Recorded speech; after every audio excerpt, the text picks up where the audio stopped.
আসসালামু আলাইকুম ওরহমতুল্লাহি ওয়াবারকাতুহু। এখন আমাদের টপিক হচ্ছে কৃষি খামারের প্রকারভেদ। এটা আহ, বাংলাদেশের কৃষি অধ্যায়, বাংলাদেশের কৃষি অর্থনীতি দ্বিতীয় পত্রের একটা টপিক, কৃষি খামারের প্রকারভেদ। কৃষি খামারের প্রকারভেদ পড়তে গিয়ে আমরা প্রথমত যে কনসেপ্টটা নিয়ে আলোচনা করব সেটা হচ্ছে কৃষি খামার ও কৃষি জোত। কৃষি খামার কি, কৃষি জোত কি, এই দুইটা কনসেপ্টকে অনেকটা কাছাকাছি মনে হলেও এই দুটোর মধ্যে সূক্ষ্ম একটা পার্থক্য আছে।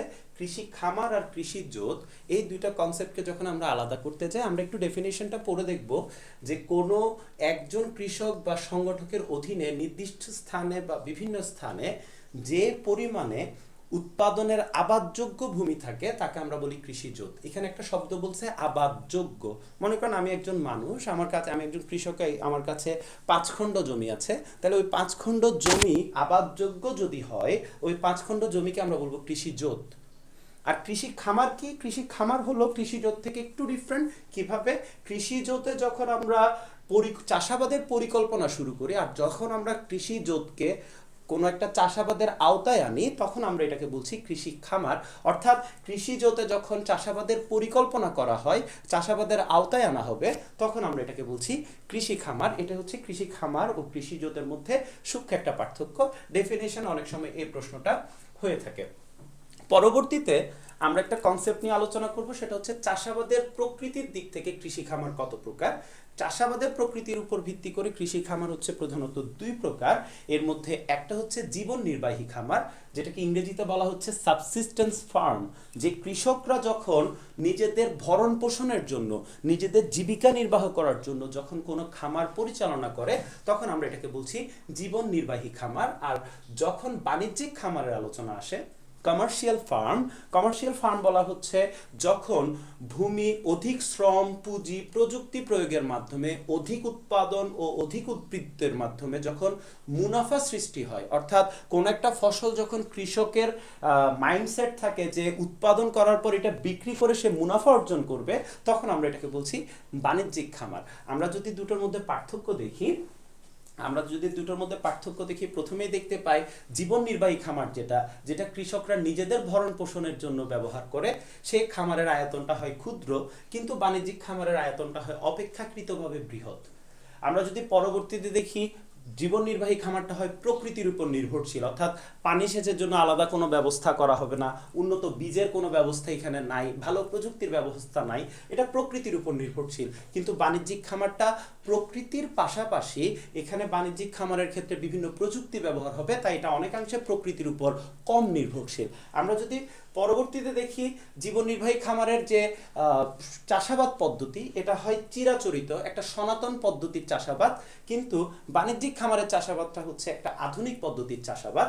আমরা যদি দেখি কারিগরি কৌশলের ব্যাপার, তাহলে কারিগরি কৌশল জীবন নির্বাহী খামারে ব্যবহার করা যাবে না, তবে বাণিজ্যিক খামারে এটার ব্যবহার করা যাবে বা হয়।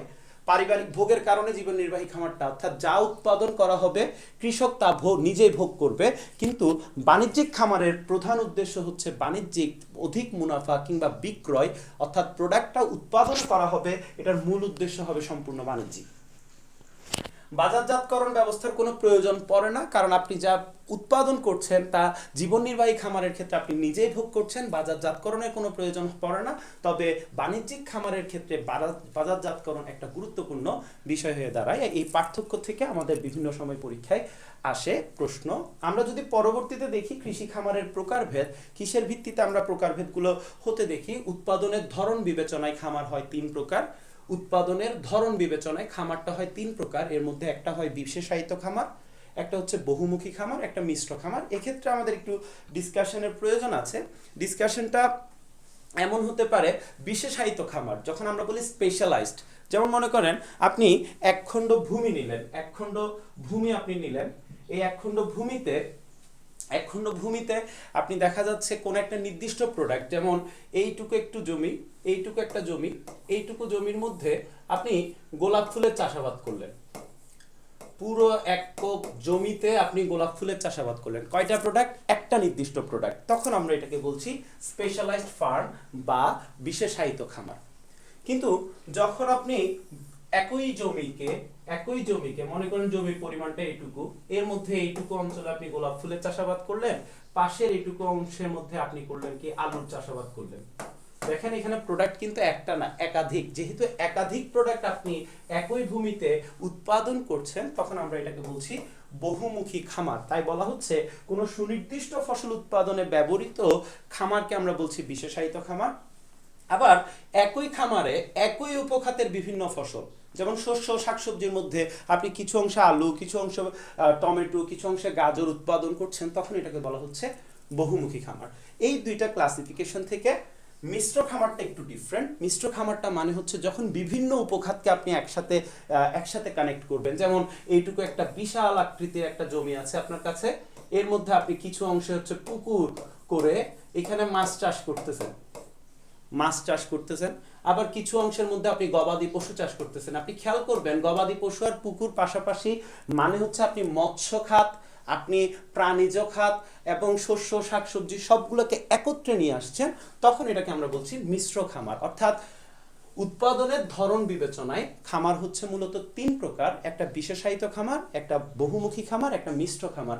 বিশেষায়িত মানে একটা প্রোডাক্ট থাকবে, বহুমুখী মানে একই উপখাতের বিভিন্ন প্রোডাক্ট থাকবে, আর মিশ্র খামার মানে বিভিন্ন উপখাতের বিভিন্ন প্রোডাক্ট একত্রে থাকবে, তখন আমরা এটাকে বলছি মিশ্র খামার। এটা হচ্ছে উৎপাদনের ধরন বিবেচনায় খামারের প্রকারভেদ।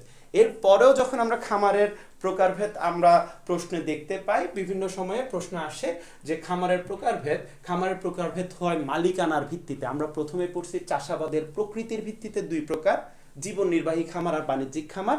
তারপরে পড়ছি উৎপাদনের ধরন বিবেচনা, এটা তিন প্রকার। আমরা বর্তমানে পড়ছি মালিকানার ভিত্তিতে খামার কত প্রকার। মালিকানার ভিত্তিতে খামার হচ্ছে তিন প্রকার। এর মধ্যে একটা বলা হচ্ছে ব্যক্তি মালিকানাধীন খামার, যেখানে একজন মাত্র ব্যক্তি মালিক হবে, তখন এটাকে বলছি আমরা ব্যক্তি মালিকানাধীন খামার। আর যখন সমবায় খামারের প্রশ্ন আসে, সমবায় খামার মানে হচ্ছে যেখানে একাধিক মালিক তবে প্রত্যেকের মালিকানা সমান। মনে করেন 5 জন মিলে একটা খামার পরিচালনা করে, প্রত্যেকের মালিকানা হচ্ছে 20% করে করে, তখন আমরা এটাকে বলি সমবায় খামার। আর যৌথ খামার মানে হচ্ছে যেখানে খামারের মধ্যে মালিক একাধিক কিন্তু প্রত্যেকের মালিকানা সমান নয়, কারো 40% মালিকানা, কারো 30% মালিকানা, কারো 10% মালিকানা, অর্থাৎ অনেকেই মালিক তবে প্রত্যেকের মালিকানা সমান নয়, তখন এটাকে আমরা যৌথ খামার বলছি। আমরা যদি একটু ডেফিনেশনগুলো দেখি, প্রথমে বলা হচ্ছে ব্যক্তি মালিকানাধীন খামার। সম্পূর্ণ ব্যক্তি মালিকানায় একজন মালিক যে খামার পরিচালনা করে সেটা ব্যক্তি মালিকানা। সমবায় খামার কোনো নির্দিষ্ট অঞ্চলের কৃষকরা সমান মালিকানার ভিত্তিতে, অর্থাৎ একাধিক মালিক প্রত্যেকের মালিকানা সমান, তখন এটা সমবায় খামার। আর যৌথ খামার হলো যেখানে একাধিক মালিক তবে প্রত্যেকের মালিকানা সমান নয়, তাকে বলা হচ্ছে যৌথ খামার। এটা হচ্ছে মালিকানার ভিত্তিতে খামারের প্রকারভেদ। খামার তাহলে মোটামুটি তিনভাবে আলোচিত হয়, একটা হচ্ছে চাষাবাদের প্রকৃতির ভিত্তিতে, একটা হচ্ছে আয়তনের ভিত্তিতে, আর একটা হচ্ছে মালিকানার ভিত্তিতে। আমরা এই তিনটা প্রকৃতির খামারের আলোচনাটা যদি জানি, তাহলে খামারের প্রকারভেদ থেকে প্রশ্নগুলো উত্তর করতে পারবো। সবাই ভালো থাকবেন, আল্লাহ হাফেজ, আসসালামু আলাইকুম।